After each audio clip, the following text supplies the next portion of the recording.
হাসিনা পদত্যাগ করে নাই, করার প্রয়োজন হয় নাই, তাকে পদচ্যুত করানো হয়েছে। মোদির কাছে মেসেজ পাঠাইছে ইন্টারভিন করবার জন্য।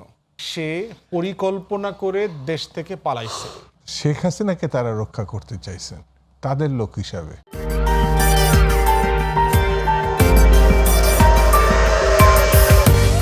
হাসিনা পদত্যাগ করে নাই, করার প্রয়োজন হয় নাই, এবং পদত্যাগ করলে যেটা হবে সাংবিধানিক অনেকগুলো কনসিকুয়েন্সিয়াল কোয়েশ্চেন অ্যারাইজ করবে। তাকে পদচ্যুত করানো হয়েছে। গণ অভ্যুত্থানের কনসিকুয়েন্স হচ্ছে কেউ পদত্যাগ করে না, তাকে পদচ্যুত করতে হয়। তাকে এরপরে হচ্ছে পাল্টা ইস্যুগুলো আসে যে এরপরে আসলে কি ঘটবে। এবং দেখেন যে হাসিনা মোটামুটি 1-2 তারিখে সে বুঝে ফেলছে যে তার পক্ষে আসলে ক্ষমতা থাকা সম্ভব না। এবং ফোন কনভারসেশন যেটা আসতেছে দেখবেন যে হাসান মাহমুদকে সে বলতেছে, তার সর্বশেষ বিদেশমন্ত্রী, যে সব অস্ত্র তো ব্যবহার করলাম, লাভ তো হইতেছে না, আর কত মানুষকে মারবো, মানে আর মাইরা তো ক্ষমতা থাকতে পারবো না মনে হচ্ছে। সে নিজেই বলতেছে 2-3 তারিখের দিকে হাসান মাহমুদকে বলতেছে। বিভিন্ন জায়গায় সামরিক বেসামরিক তার যে সোর্স, ইভেন ইন্ডিয়ান বিভিন্ন জায়গাতে তিনি 3 তারিখ 4 তারিখ রাতে পর্যন্ত কন্টিনিউয়াসলি কথা বলছেন। কোনো জায়গা থেকে আমাকে 2-1 সাংবাদিক এটাও বলেছেন যে মোদির কাছে মেসেজ পাঠাইছে ইন্টারভিন করবার জন্য। সে মনে করতেছে যে ইন্টারভেনশন ছাড়া এখানে তার পক্ষে থাকা সম্ভব না। ভারত থেকে বলা হয়েছে একটা স্বাধীন রাষ্ট্রে ইন্টারভিন করতে হলে তো আমাকে জাতিসংঘকে জবাবদিহিতা করতে হবে, একটা যৌক্তিক কারণ বলতে হবে যে আমি কোনোভাবে আহত হয়েছি কিনা রাষ্ট্র আকারে। এবং পরবর্তীতে যেটা হয়েছে, সেনাবাহিনীর যখন দরবার হয়ে গেল 3 তারিখে, জুনিয়র অফিসারদের যে মিটিং হয়ে গেল, এই মিটিংয়ের কনক্লুশনে তখন তারা আওয়ামী লীগ হাসিনা মোটামুটি বুঝে ফেলছে যে আসলে এইটা আর কন্টিনিউ করা সম্ভব না। তখন আপনি দেখবেন ডক্টর জয়শঙ্করের স্টেটমেন্ট যদি আপনি মিলায়ে পড়েন, ইন্ডিয়ান পার্লামেন্টে যে সে স্টেটমেন্ট দিল হাসিনা পালিয়ে যাবার পরে, যে তার সেফ প্যাসেজের জন্য আমাদেরকে রিকোয়েস্ট করা হয়েছে। এবং তখন তারা ক্রস পার্টি মিলে বসে আলোচনা করে সিদ্ধান্ত নিয়েছে হাসিনাকে তারা সেফ প্যাসেজ দেবে। এবং মোদির পক্ষ থেকে জানানো হয়েছে যে আমরা ইন্টারভিন করতে পারবো না, কিন্তু আমরা আপনার সেফটি সিকিউরিটি এনশিওর করার জন্য চেষ্টা করতেছি। তো তখন যেটা হয়েছে দেখবেন তার আত্মীয় স্বজন, তার চাকর বাকর যারা ছিল, সীমান্ত ক্রস করা, এবং ভারতের সাথে একটা আন্ডারস্ট্যান্ডিংও আসছে যেন খুব লুজলি বিএসএফ মানে বর্ডার কন্ট্রোল করে, যেন আওয়ামী লীগের নেতাকর্মীরা পালাতে পারে। তা না হলে দেখবেন যে বিএসএফ যেভাবে গরুচোর হিসেবে মাদকদ্রব্য ক্যারি করতেছে, এই অজুহাতে ওই অজুহাতে আমাদের দেশের হাজার হাজার মানুষকে গুলি করে মেলে ফেলে। ওই সময় দেখেন তো পলায়নের সময় কয়টার লোক গুলি খেয়ে মারা গেছে বিএসএফের হাতে? একজনও মারা যায় না বিএসএফের হাতে। 2-4 জন হচ্ছে মানে হিউম্যান স্মাগলার যারা আছে তাদের সাথে লেনদেনের কারণে আওয়ামী লীগের 1-2টা নেতা মারা গেছে। তো সেই জায়গাতে আমাদের কাছে এটা খুব পরিষ্কার চিত্র যে সে পরিকল্পনা করে দেশ থেকে পালাইছে। ব্যাপারটা এরকম না তাকে সে খুবই নিরাপত্তাহীন অবস্থায় ছিল, তাকে সেনাবাহিনী অমুক সমুক অ্যারেঞ্জ করে দিয়েছে, ব্যাপারটা তা না। সেই সিদ্ধান্ত নিয়ে পুরো জিনিস অ্যারেঞ্জ করেছে। এবং সেইটার কনসিকুয়েন্স আমরা দেখেছি যে ভারতের সাথে আন্ডারস্ট্যান্ডিং না থাকলে, তার যে আপনার এয়ারফোর্সের বিমানে করে সে যে বর্ডার ক্রস করলো, তার ইমিগ্রেশন পাস দরকার হয় নাই, তার আপনার সিকিউরিটি পাস দরকার হয় নাই, তার আপনার ক্রস বর্ডার পাসের প্রয়োজন হয় নাই, সে রাডার সিস্টেম বন্ধ করে দিয়েছে, তার বিমান ট্র্যাক করা যাচ্ছে না, ভারতের কোন জায়গায় যাবেন রুট ঠিক করা আছে, সেই রুট সে ফলো করে নাই।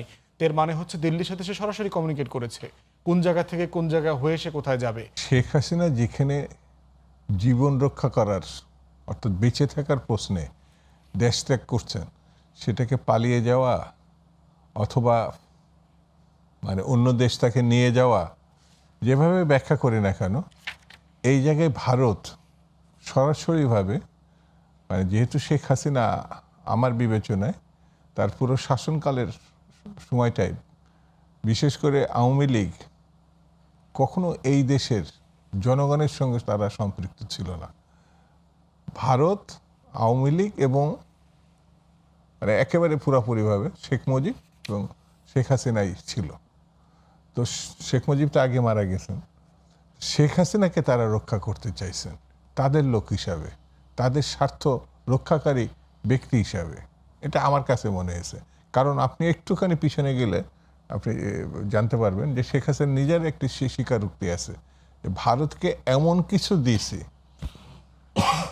সেটি তিনি ব্যাখ্যা করেননি, কিন্তু আমরা জানি চট্টগ্রাম পোর্ট দিয়ে দিয়েছেন, কারণ তিনি নিজে স্বীকারোক্তি দিচ্ছেন যে যখন প্রশ্ন উঠেছে যে ওই চট্টগ্রাম পোর্ট ব্যবহার করে আমরা কতটা আর্থিক লাভবান হয়েছি, যেমন সিঙ্গাপুর এক পোর্ট দিয়ে ধনী দেশ হিসাবে সারা বিশ্বে চেয়েছে। তো উনি শেখ হাসিনা উত্তরটা কি, বন্ধুর কাছে টাকা নেওয়া একটা লজ্জার ব্যাপার না? আপনার মংলা ফোর্ট বিনা পয়সায় ব্যবহার করছে ইন্ডিয়া। তো আর আভ্যন্তরীণভাবে এই দেশকে তারা উপনিবেশে রূপান্তরিত করেছিল। মানে শেখ হাসিনা বলতো, শেখ হাসিনার পররাষ্ট্রমন্ত্রী বোধহয় সিলেটি ভদ্রলোক, যে আমার একটু জিজ্ঞাসা করে নি। কাকে জিজ্ঞাসা করবে? ইন্ডিয়াকে জিজ্ঞাসা করবে। একাধিকবার তিনি বলছেন। এমনকি এই ভদ্রলোক একবার বোধহয় এই মন্তব্য করছিল যে আমাদের সঙ্গে ভারতের সম্পর্কটা হচ্ছে বাংলাদেশের সঙ্গে স্বামী স্ত্রীর সম্পর্ক। এমন একটা লজ্জাজনক বিব্রতকর একটা পরিস্থিতিতে তারা দেশকে নিয়ে গেছিল। পার্টিকুলারলি যেহেতু আর্মড ফোর্সেস, পার্টিকুলারলি সেনাপ্রধান তখন দায়িত্ব নিয়েছেন বলে উনি প্রেস কনফারেন্স করেছেন, জাতিকে জানিয়েছেন। উনি সহ 3 বাহিনী প্রধান যারা ছিলেন তাদেরকে জিজ্ঞেস করা দরকার যে আপনারা তাকে সেনা হেফাজতে নিলেন না কেন? আপনারা তো শত শত মানুষ সেনা হেফাজতে নিয়েছেন, গ্রেফতার কেন করলেন না? গ্রেফতার না করে তাকে অন্য দেশে পাঠানোর সিদ্ধান্তটা, ওই সিদ্ধান্তটা কে নিল? মানে আমাদের তো হাসিনার বিরুদ্ধে অনেক অভিযোগ আছে। আপনি তার জীবনের নিরাপত্তা দেবার নিয়ন্ত্রণ অথবা ওই সময় এই কাজটা করতে পারেন, কিন্তু দেশ ছেড়ে অন্য দেশে পাঠানোর এখতিয়ারটা দেশের মানুষের পক্ষ থেকে এই সিদ্ধান্তটা কে নিল তখন? কারণ টোটাল ব্যুরোক্রেসি অ্যানোমালির মধ্যে যাচ্ছে, রাষ্ট্র কাঠামো ভেঙে পড়েছে, পুলিশ নাই। এটা কে সিদ্ধান্ত নিল? এটা আমাদের সবার জানা উচিত। এবং সেক্ষেত্রে এটা কি ভারতের একক সিদ্ধান্ত আমাদের উপর চাপিয়ে দেওয়া হয়েছিল কিনা, অথবা এটাই কি হাসিনার সারেন্ডার করবার পদচ্যুতির শর্ত ছিল কিনা, যে হ্যাঁ আমি ক্ষমতা ছেড়ে দিচ্ছি, এই শর্তে আমাকে সেফলি ইন্ডিয়া যেতে দিতে হবে। তো সেটা জাতির কাছে পরিষ্কার হওয়াটা আমার মনে হয় খুব জরুরি। একটা স্ট্যান্ডিং কমিটি করে তাদেরকে জিজ্ঞাসাবাদ করা যেতে পারে, সিম্পলি ডাকার জন্য আর কি। জিজ্ঞাসাবাদ তো বিচারের জন্য করবেন না, জানার জন্য যে মানে একটা সংসদীয় কমিটি হতে পারে অথবা একটা বিচার বিভাগীয় কমিটি হতে পারে। বিচার বিভাগীয় কমিটিতে গেলে ঝামেলা আছে, সংসদ যেহেতু আছে, স্ট্যান্ডিং যেহেতু সংসদ আছে, পার্লামেন্টের স্ট্যান্ডিং কমিটি হলে এটা বেটার, এবং এটা পাবলিক হিয়ারিং হওয়া দরকার। এই প্রশ্নগুলোর মীমাংসা হওয়া দরকার ইতিহাসের স্বার্থে, যে কে কখন এই সিদ্ধান্তগুলো নিল, কার তরফ থেকে। যেই মুহূর্তে হাসিনা পালাচ্ছে ওই মুহূর্তে তো আইসিটিতে তার নামে কোনো মামলা রুজু হয় নাই, তার বিরুদ্ধে কোনো প্রসিডিং শুরু হয়নি, তাকে মানে ওয়ারেন্ট ইস্যু করা হচ্ছে না, সমন করা হচ্ছে না যে কোর্টে এসে হাজিরা দেন। পুলিশ অথবা স্বরাষ্ট্র মন্ত্রণালয়, ইন্টারপোলের সাহায্য যাচ্ছে না যে আমরা আসামিকে ফেরত চাচ্ছি। এই প্রসেসগুলো তো শুরু হয়নি। ওই প্রসেস শুরু হলে পরে এক্সট্রাডিশন ট্রিটি যেটা ইন্ডিয়ার সাথে আছে ওইটা ট্রিগার করে, ওইটা ইনভোক করা হচ্ছে। এখন 5 তারিখ পর্যন্ত আমাদের আলোচনার জায়গাটা হচ্ছে যে আসলে এখতিয়ারের প্রশ্ন, হাসিনা কিভাবে পালাইলো।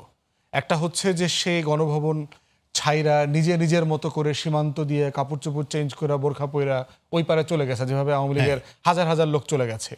কিন্তু এই পালানোটা তো সিম্পলি পালানো না, পদচ্যুত করে তাকে খুবই সেফলি এক্সিট করতে দেওয়া হয়েছে। এবং সেখানে বাংলাদেশ রাষ্ট্রের গুরুত্বপূর্ণ সিকিউরিটি অ্যাপারেটাস যারা আছেন তারা সবাই জড়িত। সেটা ইমিগ্রেশন বলেন, আমাদের এয়ার সিকিউরিটি যারা মেনটেন করছেন, বর্ডার সিকিউরিটি যারা মেনটেন করছেন, আমাদের কাঠামোগত জাতীয় নিরাপত্তা দায়িত্ব, স্বরাষ্ট্র মন্ত্রণালয় তখন আসলে নাই ধরেন। আমাদের তখন 5 তারিখে ইনফ্যাক্ট যদি রিয়েলিটি দেখেন আমাদের টোটাল সিভিল ব্যুরোক্রেসি অলমোস্ট নাই সেখানে। এবং তখনকার আমাদের এখনও সেনাপ্রধান যিনি আছেন উনি কিন্তু ব্রিফিংয়ে তাই বলেছেন, দায়িত্ব এখন আমার, আইন শৃঙ্খলা সব কিছু ম্যানেজ করা, রাজনীতিবিদরা সিদ্ধান্ত নেবেন, এগুলো বলেছেন। এই জন্য আমার মনে হয় যে এটা ট্রান্সপারেন্টলি আমাদের জানার সুযোগ আছে, কাউকে ব্লেম করে না, শুধু জানার জন্য যে আসলে এটা কেন হয়েছে, কে করলো, কারা কারা সিদ্ধান্ত নিয়ে করলো, কোন কোন এখতিয়ারের ভিত্তিতে, এবং তার সাথে দিল্লির ইনভলভমেন্টটা কতটুকু ছিল। হাসিনা কন্টিনিউয়াসলি দিল্লিতে থেকে বাংলাদেশে অস্থিরতা তৈরি করছে।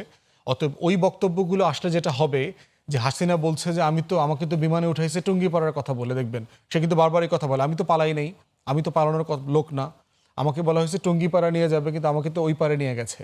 কিন্তু এখন সকল এভিডেন্স বলছে যে পুরো পালানোর প্রক্রিয়া দিল্লির সাথে সে নিজে অ্যারেঞ্জ করছে, এবং দিল্লি বাংলাদেশের সিকিউরিটি স্ট্যাটাস অ্যাপারেটাসের সাথে কোঅর্ডিনেট করেছে সিম্পলি। অতএব সেই জায়গায় এই জিনিসগুলো একটা পাবলিক হিয়ারিংয়ের মতো করে এই জায়গাগুলো পরিষ্কার করে ফেলা দরকার, যে আসলে আমাদের ফরেন পলিসি ইন্টারভেনশন, আমাদের defence security, national security compromise হাসিনার আমলে কতটুকু হয়েছে, হাসিনার সাথে দিল্লির সম্পর্কের মাত্রা গভীরতাটা বোঝার জন্য এই ঘটনাটা একটা সিরিয়াস ডাইসেক্টিং দাবি করে।